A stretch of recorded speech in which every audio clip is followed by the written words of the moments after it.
And we start with the sharp uptick in tensions between the two Koreas after Thursday's exchange of artillery fire across the border.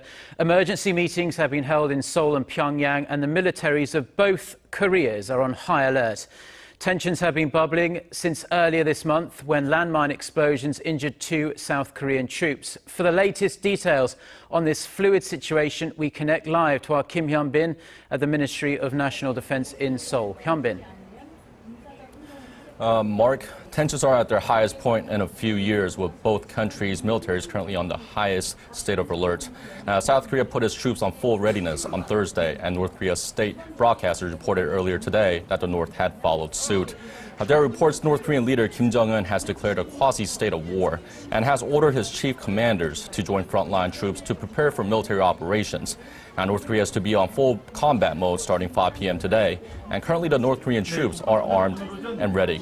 And the timing of this sudden escalation is important and worthy of note, as it comes as South Korea and the United States are holding one of their biggest annual joint military exercises.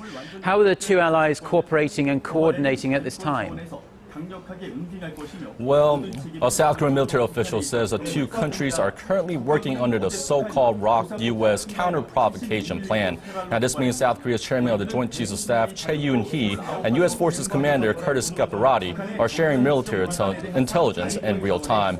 The plan, which was adopted a couple years ago, jointly allows the U.S. to help the South during local provocations.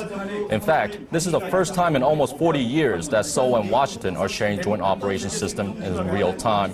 As you mentioned, the two countries are engaged in the Ulchi Freedom Guardian exercises, drills the North regularly condemns, accusing them of being a rehearsal for war. The U.S. has brought over state-of-the-art weaponry for the exercise, including A-10 bombers and Bradley tanks.